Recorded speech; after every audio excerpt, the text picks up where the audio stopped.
Hi, Steve Gordon here, your friendly neighborhood Yucaipa carpet repair expert.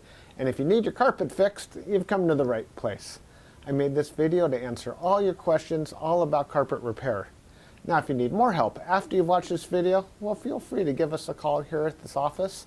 That's why we're here. We'll be happy to take your call, answer all your questions, and then come out and fix your carpet if that's what you like. So again, I'm Steve. Give us a call. I hope to hear from you soon. And in the meanwhile, I hope you enjoy learning all about carpet repair. Hi, Steve Gordon here, your friendly neighborhood carpet repair guy. And I promise you one thing, and that is I'm absolutely not an actor. So if you're looking for an actor to talk about carpet repair, you've come to the wrong place. But if you want to know about carpet repair, whether it be carpet stretching, patching, Berber carpet repair, commercial carpet repair, transitions between your carpet and a floor, maybe your stairs need repaired, a seam could need repaired, or a few other things, well, in that case, you have come to the right place because I'm going to talk to you about that, and I'm going to try to answer as many of your most frequently asked questions as possible. And before I get to that, I am going to talk to you a little bit about our guarantee, how to get an estimate, the bid, and a couple other details. So, I hope you enjoy my recording, and please be patient with me because I don't have a script. I've got a dozen notes here to go off of, and it's just going to be right off the top of my head. And I'll try to really just answer all the questions I can ahead of time so that you have a little bit of education when you call us, and I certainly hope you do. So first, I'd like to talk about the guarantee. When you call us, you're going to get a 100% unlimited unconditional lifetime labor guarantee. And what I mean by that is that either you or your carpet or both are going to be completely, absolutely, and thoroughly worn out before you ever have to pay to have that carpet fixed again. So again, 100% unlimited, unconditional lifetime labor guarantee, that's forever. How you get your estimate in the first place is after you watch this recording, give us a call here at the office, and we're going to give you something like a phone guesstimate. We'll give you an idea of what you might expect to pay. We might tell you something like between $150 and $300, or we might say between $200 and $400, or something like that. We're not going to know exactly, or even not even all that close, how much it's going to cost to have us fix your carpet for you.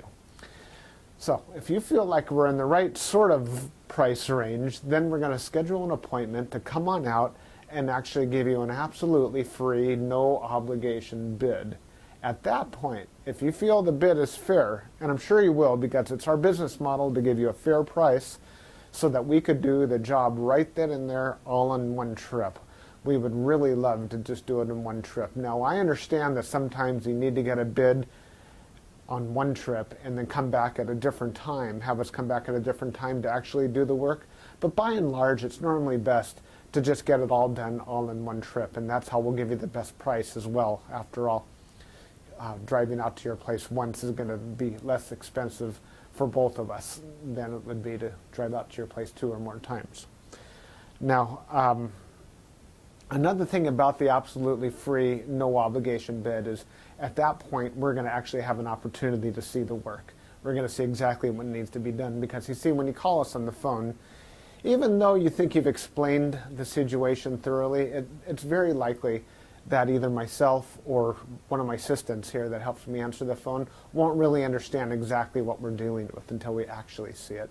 And so that's why we really do want to come out and give you a bid in person. And by the way, if you don't like the bid, if you don't think it's fair, we're going to walk away absolutely empty-handed, and that makes us sad. So sad, because we want to be out there, we want to fix your problem and put a check in our pocket and go off to the next one. After all, this is what we do for a living. This is how we feed our families. Speaking about money, please don't pay cash. We would really prefer that you pay with a check made out to Creative Carpet Repair, or use a credit card. You can call in the office with a credit card. So cash, it's against the agreement I've made with all my contractors. Now, if you work with me directly, if I'm the actual contractor that shows up to your house and you want to pay me cash, I'm happy to take it. But for any other contractor throughout my entire company, please don't pay cash. Now, I want to talk a little bit about the carpet repairs. I've got a little bit of housekeeping out of the way. Let's talk about carpet stretching. Most people wonder why their carpet is all rippled up.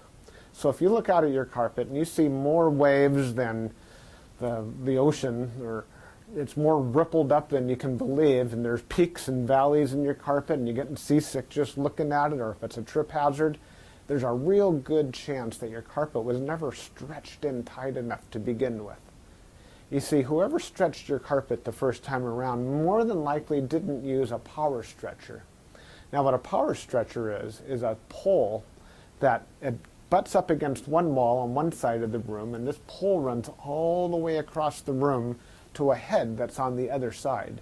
And when we push down on this handle, the carpet gets stretched, and it gets stretched so tight that we have no doubt at all that we're going to be able to live up to that unlimited, unconditional lifetime waiver guarantee. That carpet will never ripple up again. You have my absolute word of honor on that. And if I'm wrong, we'll do it again for no charge at all. When we stretch carpet in a room, it's always best to have the room completely empty.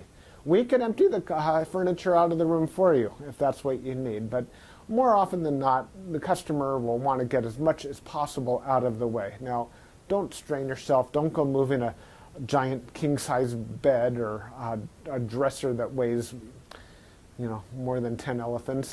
That's not cool. We have special tools. We have these sliders that we can put underneath the legs of the furniture.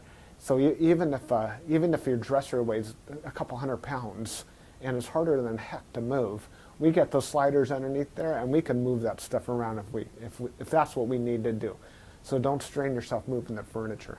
Also, if you have a king-size bed and it's just completely unreasonable for whatever reason to move that bed, quite often we could stretch the carpet in that room without moving the bed. It's a lot more work. Those poles that I spoke about, they go actually underneath the bed, so we stretch the carpet right underneath the bed to the other wall. And it's a lot harder. It takes us a lot more time and effort, but it can be done. So that's a little bit about carpet stretching. We use a power stretcher. We don't just kick it in with our little Susie Homemaker little knee kicker, and it leaves a little bit of extra carpet at the end. We cut off that excess, and you'll see how much carpet we cut off when we're done. We throw it in a bag, and we tuck in the carpet along the edge, and boy, life is good. It looks so much better. One thing that you might be aware of when we finish, though, is if you had large ripples, the carpet could be soiled along the top ridge of those ripples more than at the valleys, and that makes sense. Where you're walking, that's where it's going to get more dirt. So after you stretch the carpet, is a real good time to have the carpet cleaned. Also, the carpet's out of the room, and the furniture is out of the room, and it's just a great time to clean the carpet. It looks a lot better at that point. Mind you, like I said, this is unscripted, so I'm just going to talk to you about carpet repair. Now let's talk about Berber carpet repair for a minute. Berber carpet repair has rows. Well, Berber carpet has rows. And actually the word Berber carpet, or the name Berber, it isn't exactly accurate. Berber carpet actually comes from a place out in the Middle East, country or countryside, where the area is called Berber, the Berber people or something like that. Anyhow, it's a very expensive rug, Berber rug. That's the actual meaning of the word Berber rug. The Berber carpets that we find today are very similar. There's loops and there's rows, and if you pull on one of those loops, or rows becomes unglued somehow, it can make a run, what we call a Berber run. So when you pull on that thread, it's like it's unzipping right in front of you. It's like, oh my gosh, what has happened? I've got this zipper run going all the way across the room. Now your higher end Berber carpet, that doesn't likely happen. It almost never does. But the lower end, middle of the road and lower end Berber carpet runs all the time. So when we fix a Berber carpet, what we're going to want to do is take out the bad area and patch a new piece in there. Sometimes we could actually weave a little bit of some new loops right into the place where that carpet is come unfurled. But more than likely, we're going to want to put in a Berber patch in that area. One reason that Berber comes apart at the seams is because the carpet was never sealed at the seams well enough to begin with. Your carpet installer that originally installed that carpet was supposed to use a latex sealer or even a glue gun or something to seal the edges of the carpet. Now, if they don't seal the edges of the carpet, that's one reason that Berber carpet is just going to unfurl like crazy. So when we put in a patch or fix a Berber carpet, that area gets sealed. Now, we give the unlimited, unconditional lifetime waiver guarantee on Berber carpet as well. But mind you, just because, let's say you have a 12-foot seam and we fix 3 feet of it, that's the part that we guarantee. The rest of the seam we're not going to touch. And you may have a problem with that in the future. And that's certainly not our business to cover something we've never actually worked on before. Now, after Berber carpet patching, I'll just talk about carpet patching in general. And this includes the Berber. When you call us to have your carpet patched, the first thing that we're going to ask you is if you have any extra carpet to do the patch with. If the answer is yes, well, we're golden. We're ready to do the job. If you say no, you don't have any extra carpet to do the patch with, we'll ask, well, can we take the carpet from a closet or maybe even from underneath a piece of furniture? Because what we can do is we can take a piece of carpet from a closet and patch it right into your damaged area. And it usually works out really well. Most people would rather have a piece of carpet missing out of their closet than have a terrible, nasty area in the middle of their room where they'll see it all the time. After all, inside the closet, you usually have that covered up with shoes and old photographs and baseball bats and everything you've ever collected in your life. More about carpet patching is if you don't have the carpet to do the patch, there's really nothing I can do to help you. So you're going to need to find that carpet to do the patch with before you bother having us come out there, because if we don't have the carpet to do the patch, we're stuck. Our hands are really tied. There's nothing we can do. Now, you're probably wondering how the patch is going to look when we're finished. It's real hard to say, especially in a recording like this. So just between you and me and a million of our closest friends here watching this recording through time, that patch is likely to be visible. You see, if you take a piece of carpet that's never been walked on, it's never been soiled, it's never seen the light from the window coming in so it hasn't faded out, and you take that brand new looking type of carpet or piece of carpet and patch it in to an area that has been worn, it has been soiled, it has been faded out by the sunlight, well, certainly you're going to see the difference between the new carpet and the older carpet because it's patched right in the middle there. Certainly it's going to look a lot better than the situation you probably have right now, but patches are visible. Another reason a patch might be visible would be because, well, thick carpet, thick nap or plush carpet hides the seams quite well. A short nap carpet, like a Berber carpet, for example, or any of the commercial type carpets, they're very short nap. They show the seams far more. Another thing is that the rows have something to do with it. When we cut a carpet in the same direction as the row of the carpet, well, those seams are by and large less visible than the seams that we cut that cross the rows. When we cross the row, well, it's unavoidable to do that if that's what we have to do to make a patch. And those seams stand out a little bit more than the ones that go along with the rows. So carpet patching, that's what we specialize in. We could absolutely do that for you. Have the carpet available for us, and we also back up our patches forever, just like everything else, just forever and ever and ever. That patch will never come up. After patching, well, we could talk a little bit about pet damage also when we talk about patching. If you have an animal, a dog or a cat, or I've even seen where it's been a bunny or a few other animals that have actually gotten locked behind a closed door.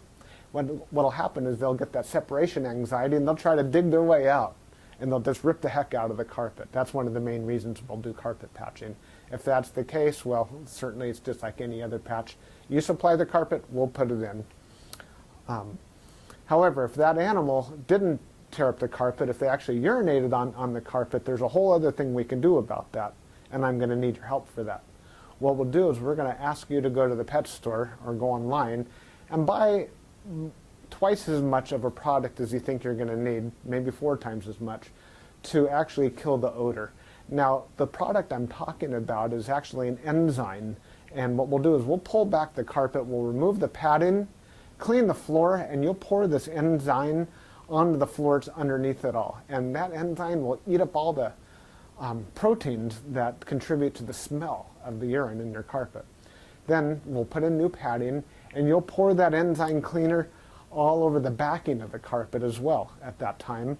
I'll reinstall the carpet, and then one more time we'll use that cleaner, and we'll just soak that area of the carpet with that enzyme one more time.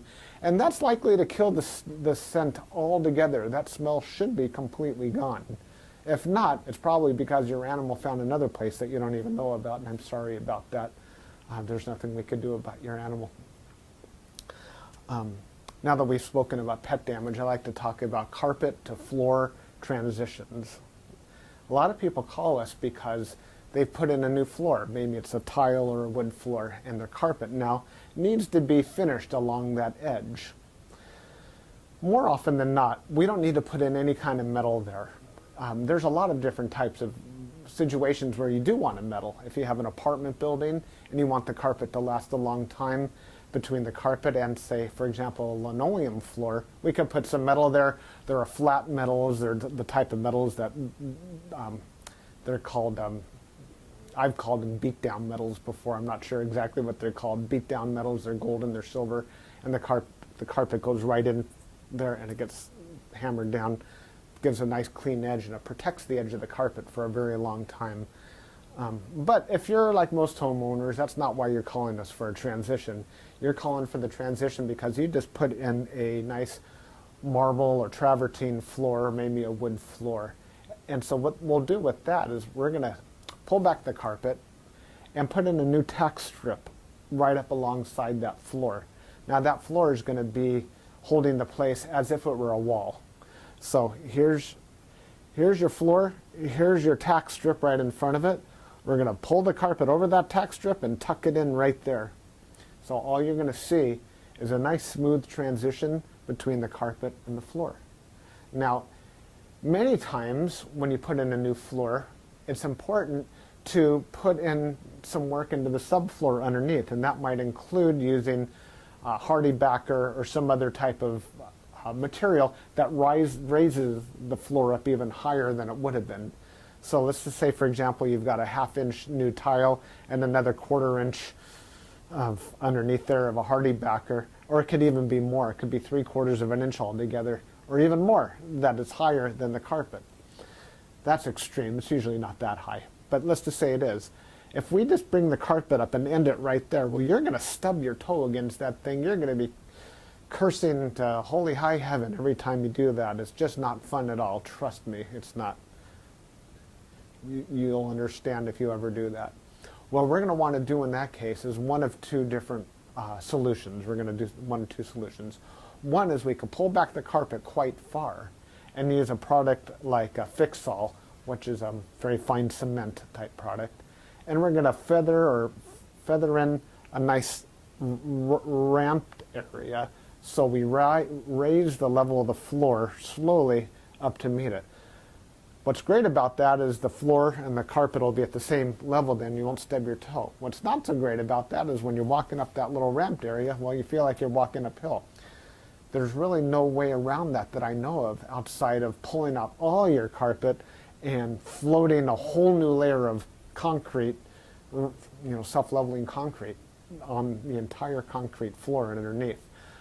That's a lot of work. It's possible that would be the perfect way to do it if I were working on a $10 million home in Beverly Hills, that's probably what I would be doing. I would be raising the entire floor to be level with, so the carpet could be level with the floor. But here in the real world, what we'll normally do is rise it up with some Fix-All, or we could do it even easier. We could use shingles, cedar shingles.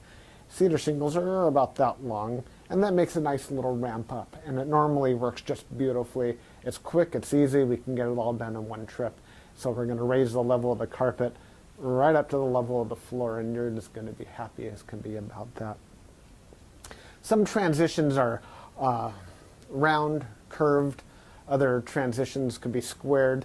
We can do, there's 100 types of transitions out there. And if you look on the internet under carpet to floor transitions, you're going to see a lot of examples. Perhaps even on my website, you can see some other examples. And so when you call us, you can explain what you're dealing with, and that would help us with the program here. Stairs. So, do you have a problem with the carpet on your stairs? I did a job like this just today, where the cat had actually torn away the corners of almost every stair all the way up the stairway. The lady was not happy about this.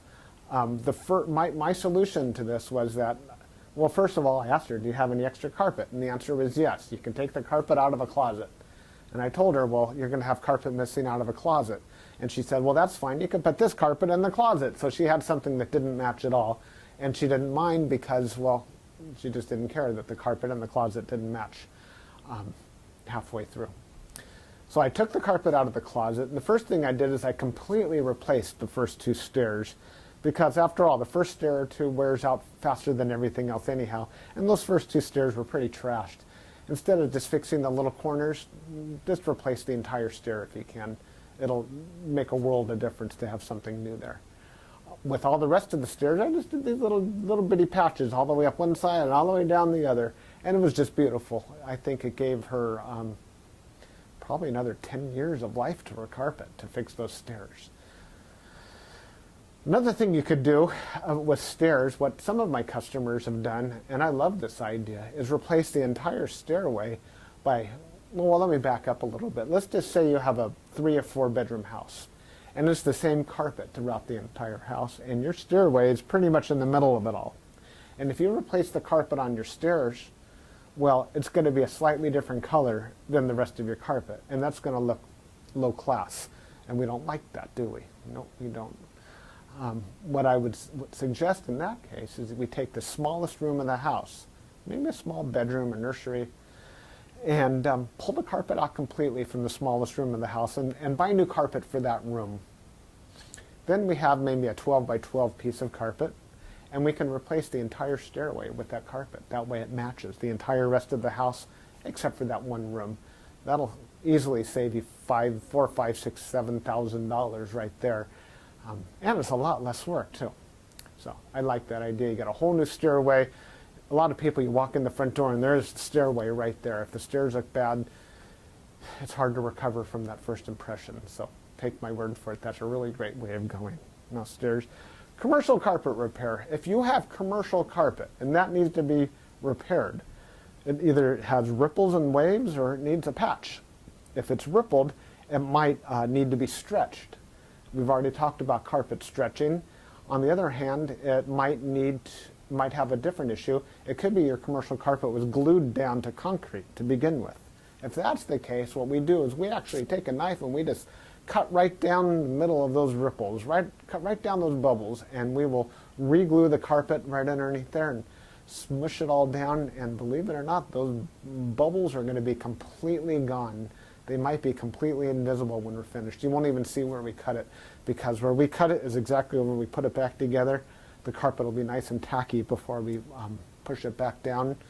It's a great solution. But if the carpet needs to be stretched, well, we have to get the power stretcher out, and we'll fix it up that way.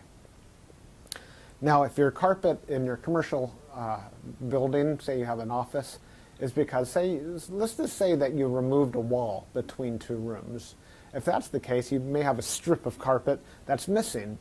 It's always a great idea to just get a completely different color. So if you have blue commercial carpet, go get a piece of red or black. Just something completely different, because a patch going all the way down through the middle of the room that's just a little bit off, it looks low class again. But if we put a strip of red down the room, or burgundy or black, people walk in and they go, oh yeah, these people have got some class. They got a decorative idea. So that's just my opinion. Use a completely different color if it's something goes all the way across the room. Now if it's just a patch, a small patch for whatever reason, and you have a little extra carpet, we can always patch it in with whatever you have. Seam repair. Good news and bad news. The good news about seam repair is that we can make your carpet so the seam doesn't keep getting worse. The bad news is that if it looks bad now, it's probably not going to ever look good again, regardless of what we do to it. Seams have to be done properly the first time. You see, when we seam a carpet together before it's installed, we'll use a straight edge and we'll cut down both sides of the carpet, and then we're going to seal the carpet on both edges, and then we're going to seam it together, and it'll be perfect. When it's completely cooled down, then we stretch it in.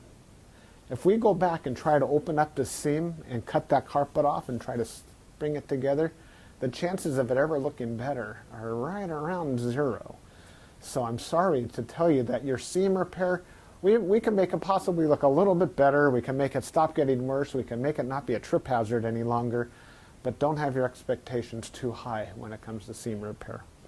The last thing I want to talk about is flood damage. Now, if you're watching this right now and you've got a flooded out carpet, you are in a world of hurt, and I'm sorry. The first thing I would do if I were you is probably have about 3 fingers of scotch. And then I would go ahead and get an extractor, like a hot water extractor. You can rent them at the just about any rental yard, and just start extracting all the water. Pull back the carpet, get rid of all the padding that's underneath your carpet. Rent a couple of blowers, or as many blowers as you need, and these things, they kind of look like a snail. As a matter of fact, that's their nickname in the field. We call them a snail. And they're shaped like that, and boy do they ever blow. And you can blow dry the whole underneath of your carpet.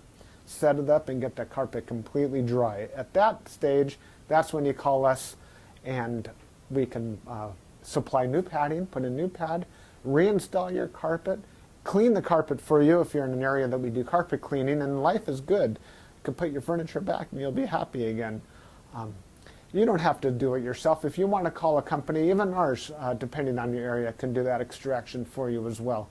Now, if it's really flooded, I mean, seriously, like you're ankle deep in water, don't even bother. It's beyond almost everybody's ability. That means that your baseboards are all going to be all wet.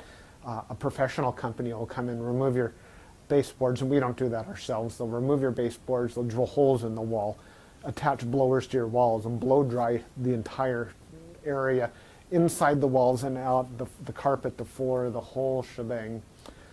And then we can come in and put the carpet back down at that point. So I hope that I've answered your questions.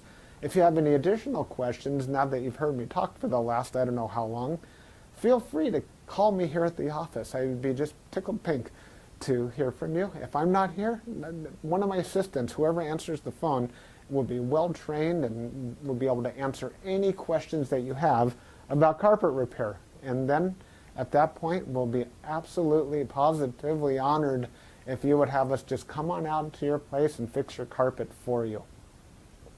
And that's all I have to say. Again, I'm Steve Gordon, and I promised I wasn't an actor, and by now you believe it. I'm a carpet repair guy, and I'll be looking forward to hearing from you, so please call me. Thanks. Bye-bye.